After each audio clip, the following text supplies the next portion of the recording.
Hi guys, आज मैं फिर आप सब लोगों के लिए मेडिकल से रिलेटेड एक नॉलेजेबल वीडियो लेकर के आई हूँ और आज का मेरा टॉपिक है which drug can mix with infusion. Guys, आज हम एक आईवी फ्लूइड में कौन कौन सी मेडिसिन मिक्स करके पेशेंट को प्रोवाइड कर सकते हैं, इसके बारे में हम स्टडी करेंगे और कौन कौन सी मेडिसिन ऐसी होती हैं जिन्हें हम आईवी फ्लूइड के माध्यम से पेशेंट को प्रोवाइड नहीं कर सकते हैं। इन सब चीज़ों के बारे में हम आज स्टडी करेंगे। गाइस, आप देख पा रहे होंगे मेरे आज का टॉपिक है which drug can mix with इन्फ्लूजन।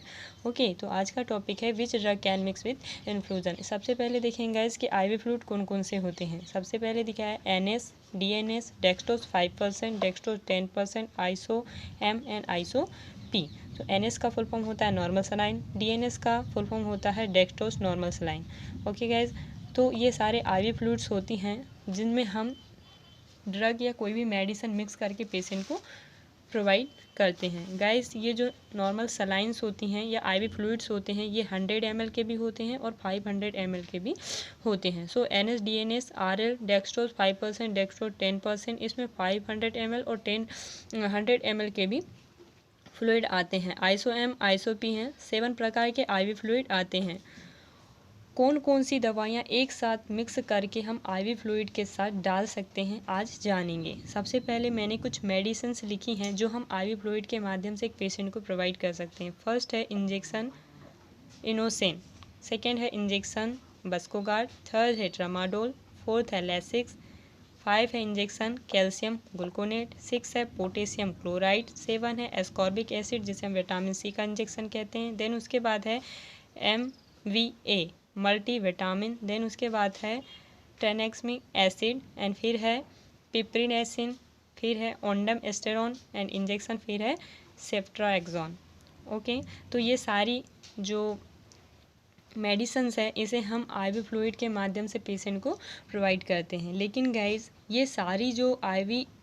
ये जो सारी आप मेडिसिन देख रहे हैं ये सारी आईवी ही दी जाती है, इंट्रावस्कुलर ही दी जाती हैं। लेकिन इसमें कुछ ऐसी मेडिसिन्स हैं जो हमेशा कैसी दी जाती हैं, आईवी फ्लूइड के साथ दिए जाते हैं। ओनली आईवी फ्लूइड के साथ, इन्हें हम आईवी नहीं दे सकते हैं। जैसे कि इसमें दिया हुआ है calcium gluconate, potassium chloride, ascorbic acid and multivitamin. ये जो 4 मेडिसिन्स हैं जी, ये 4 ड्रग्स आप देख पा रहे हैं, ये हमेशा आईवी फ्लूइड के साथ ही दी जाती हैं, इन्फ्लूजन के साथ ही दी जाती हैं। और बाकी ये जो आप देख रहे हैं इनोसेन, बस्कोगार्ड, tramadol, Lasix and tranexamic acid and पिप्रिनेसिन, ओंडेमेस्टेरॉन एंड सेफ्ट्राएक्सोन, ये सारी जो है हम इन्हें आईवी दे सकते हैं। इन्हें हम डायरेक्ट कैसे लगा सकते हैं, आईवी लगा सकते हैं। लेकिन जो ये 4 इंजेक्शन मैंने बताया था, calcium gluconate, potassium chloride, ascorbic acid जिसे हम विटामिन सी कहते हैं एंड मल्टीविटामिन, ये ओनली हम आईवी इन्फ्लूजन, आईवी फ्लूइड के साथ ही पेशेंट को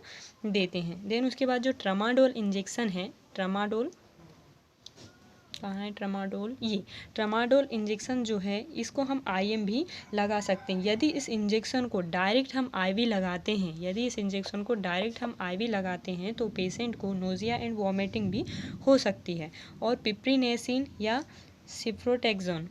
पिप्रिनेसिन एंड सिफ्रोटेक्सोन जो होती हैं, ये दोनों क्या है, एंटीबायोटिक इंजेक्शन होती हैं। दोनों में से कोई एक हम आईवी फ्लूइड के माध्यम से दे सकते हैं या आईवी लगा सकते हैं। अब हम देखते हैं जब ये सारी इंजेक्शन आईवी फ्लूइड में डाली जाती हैं तो ऐसी कौन सी इंजेक्शन है जो इनके साथ हम नहीं डाल सकते हैं। ये सारी इंजेक्शन जब हम एक आईवी फ्लूइड में डालते हैं तो ऐसी और भी इंजेक्शन है जिसे हम इन सब के साथ मिक्स करके नहीं लगा सकते हैं। तो फर्स्ट है पेंटाप्रोजोल, सेकेंड है रेनिटिडिन एंड थर्ड है डाइक्लोफेन। ये 3 इंजेक्शन जो होती हैं इन्हें हम इन तीनों को इनके साथ मिक्स करके नहीं देते। अगर हम इन तीनों को आईवी फ्लूइड में मिक्स करके, इन सब मेडिसिन के साथ में आईवी फ्लूइड में मिक्स करके पेशेंट को प्रोवाइड करते हैं, तो जब ये 3 इंजेक्शन इन सारी मेडिसिन्स में मिलती हैं तो दूध की तरह फट जाती हैं और क्रिस्टल बन जाती हैं और बाकी डाली हुई मेडिसिन कैसी हो जाती हैं, ख़राब हो जाती हैं। यदि इन तीनों में से आप कोई एक इंजेक्शन इन सब के साथ यदि डाल देते हैं तो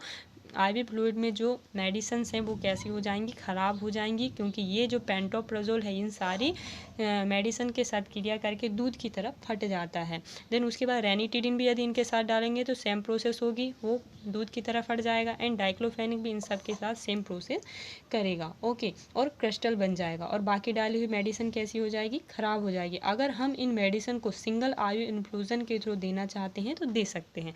यदि हम इन तीनों को सिंगल इनमें मिक्स ना करके सिंगल कैसे करें आईवी इन्फ्लूज़न में देना चाहते हैं तो हम दे सकते हैं, फिर कोई प्रॉब्लम नहीं होगी। लेकिन और एक इम्पोर्टेंट बात, इन तीनों इंजेक्शन को भी साथ में मिक्स करके नहीं लगा सकते हैं। यदि पेंटोप्राजोल डाले हैं तो रेनिटिडिन नहीं डालेंगे और डाइक्लोफेनिक भी नहीं डालेंगे। यदि रेनिटिडिन डाला है तो पेंटोप्राजोल और डाइक्लोफेनिक नहीं डालेंगे, और डाइक्लोफेनिक डाला है तो ये दोनों इंजेक्शन नहीं डालेंगे। मतलब कि हमें इन्हें सिंगल ही कैसे लगाना है, आईवी इन्फ्लूज़न में नहीं लगाना है, क्योंकि ये तीनों भी आपस में क्रिया करती हैं और दूध की तरफ फट जाती हैं। सो गाइस, आपको समझ में आ गया होगा कि आईवी फ्लूइड के माध्यम से हम कौन कौन सी इंजेक्शन पेशेंट को दे सकते हैं और कौन कौन सी इंजेक्शन हम आईवी फ्लूइड के माध्यम से पेशेंट को प्रोवाइड